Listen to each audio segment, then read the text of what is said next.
Bienvenue à tous, je vais vous présenter la planification annuelle, les différents modèles qui existent dans la littérature. Alors le tout premier modèle, il y a la périodisation linéaire. Deuxième modèle, la périodisation non linéaire alternée. Troisième modèle, la périodisation ondulatoire. Et le quatrième, c'est la périodisation ondulatoire flexible. Si on commence par le premier, donc c'est une périodisation où le nombre de répétitions va baisser et la charge va augmenter avec le temps. Donc plus on se rapproche de la compétition, plus il y aura une diminution des répétitions et une augmentation de la charge croissante. Donc on diminue le volume et on augmente l'intensité au cours de la saison. Donc cette périodisation linéaire a un avantage, c'est la sécurité, simple à programmer, et elle a fait ses preuves au cours du temps. Par contre, il y a des inconvénients par rapport à cette périodisation linéaire, c'est que en fait, il n'y a qu'un seul pic de forme, donc on cible qu'une seule compétition. Les autres compétitions sont juste des courses préparatoires et qui vont pas avoir beaucoup d'intérêt dans cette planification. Et donc c'est une planification qui va être peu compatible avec les compétitions modernes, et il y a un grand risque quand même de blessure parce que justement on augmente la charge de manière croissante au cours de la saison. Deuxième donc périodisation, c'est la périodisation non linéaire alternée, qui est une programmation donc, qui va dans le temps, il y aura une modification du volume et de l'intensité, donc une augmentation de l'intensité au cours de la saison, comme l'autre périodisation qu'on a vue précédemment. Il y a des avantages. Donc les avantages, c'est des stimulations fréquentes sur les facteurs nerveux et périphériques, des charges et des séances qui sont variées, plusieurs pics de forme. Par contre, il y a quand même des inconvénients dans cette planification. Donc l'inconvénient majeur, ça va être que ça requiert de l'expérience dans la sélection des charges.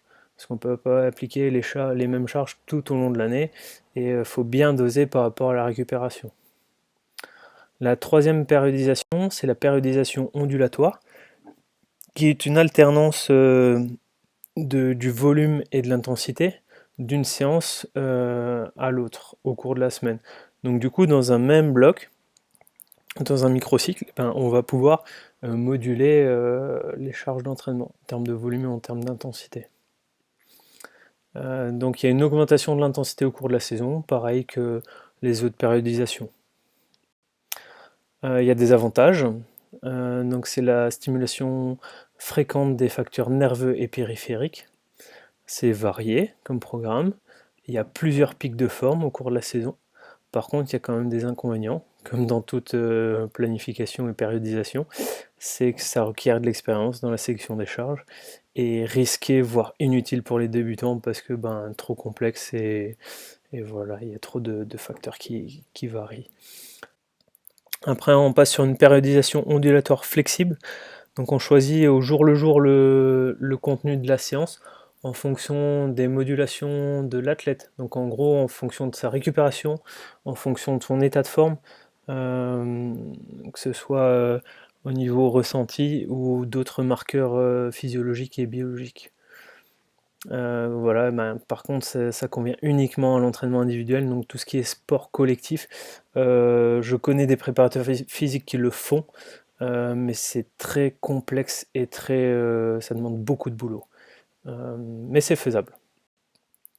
La périodisation ondulatoire flexible, donc ça a des avantages, c'est individualisation plus, convient aux sportifs confirmés, et par contre les inconvénients, ça requiert beaucoup d'expérience, et c'est réservé aux préparateurs physiques et aux entraîneurs expérimentés, donc des personnes qui connaissent leur métier et qui alternent bien les charges de travail pour justement répondre au mieux aux sollicitations, les ajuster au mieux à l'athlète.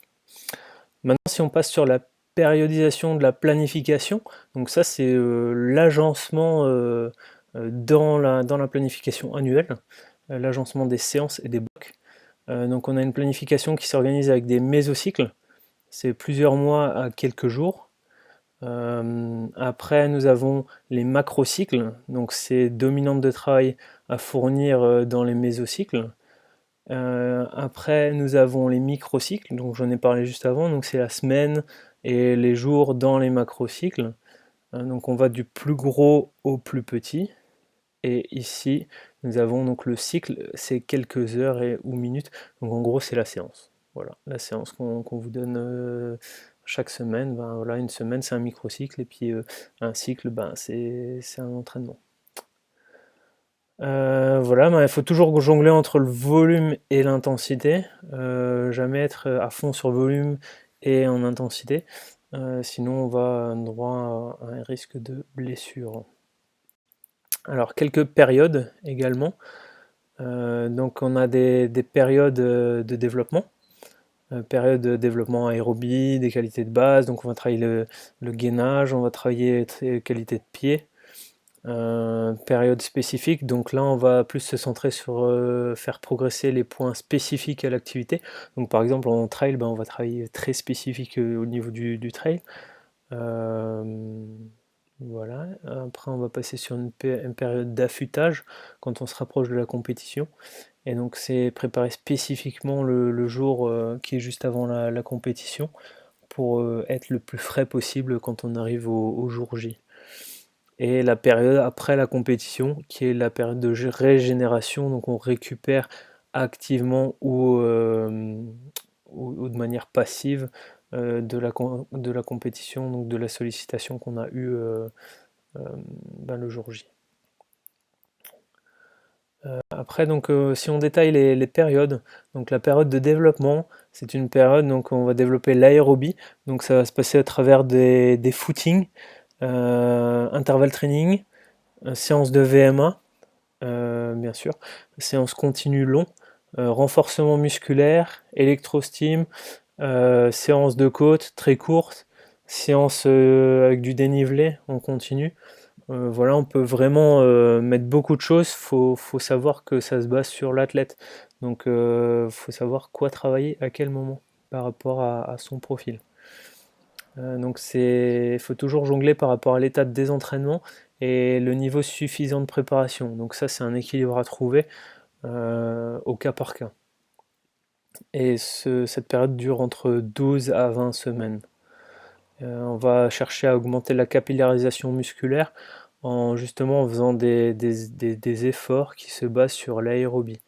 Donc on va développer le réseau capillaire au niveau musculaire pour vraiment diffuser l'oxygène de manière optimale dans le corps.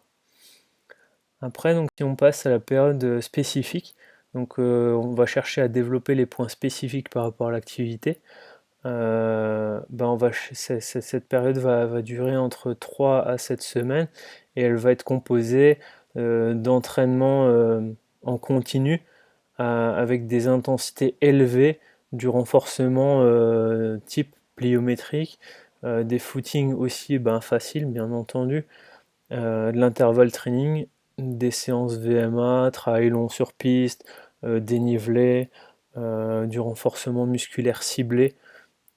Ça c'est vraiment à voir au cas par cas et puis en tant que préparateur physique ben, je me centre sur l'athlète parce que ben, chaque personne est différente donc voilà, on ne donne pas à manger à tout le monde de la même manière.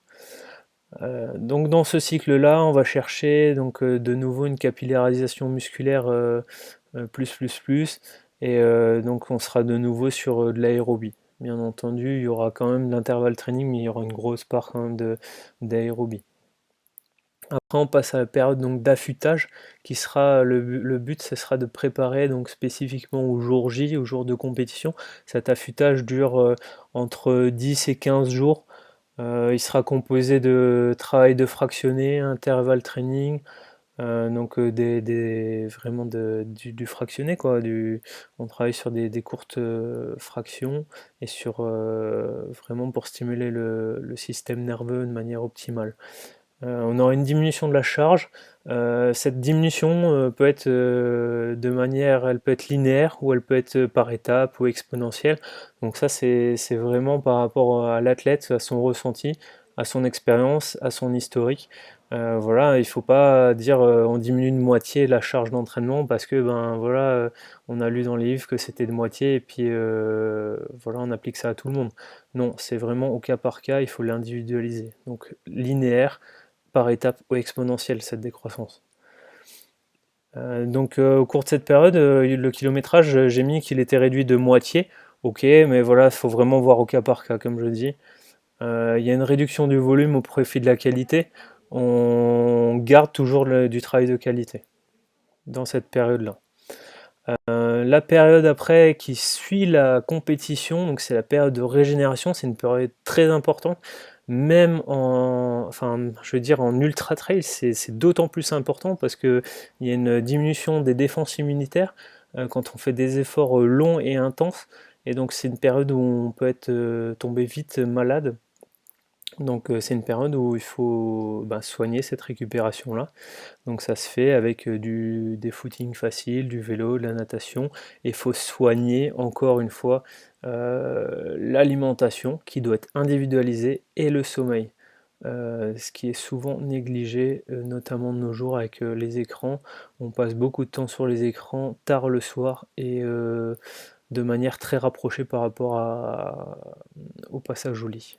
Donc voilà, donc il faut bien couper les écrans. Ce qu'on recommande, c'est 1 heure et demie avant le passage au lit et donc voilà, vraiment faire une période de break. Donc cette période-là, elle dure entre 1 à 3 semaines et jusqu'à 2 à 3 mois. Ça dépend en fait de la course. Donc si c'est un ultra, c'est 2 3 mois.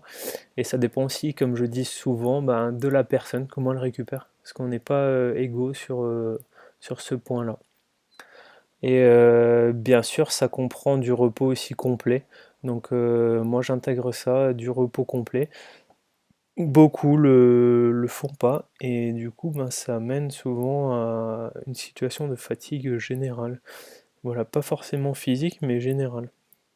Euh, voilà, dernière période, donc c'est la période de repos relatif. Donc c'est une période de récupération active ou totale.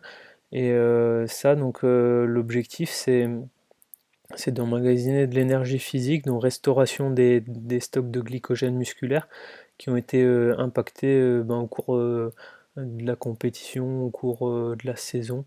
Donc l'objectif c'est vraiment refaire tous les stocks au niveau énergétique, donc avec une alimentation ciblée sur ce que notre corps supporte et ce qu'on aime aussi. Et donc ça dure entre 3 à 5 jours et jusqu'à 10 à 15 jours si c'est un ultra. Et l'objectif, comme j'ai dit, c'est emmagasiner de l'énergie physique, de l'énergie aussi mentale. Donc faire du yoga, faire de la méditation, des activités qui vous plaisent. Ça participe aussi à, à récupérer de manière active. Voilà, écoutez, je vous remercie. N'hésitez pas si vous avez des questions à me contacter.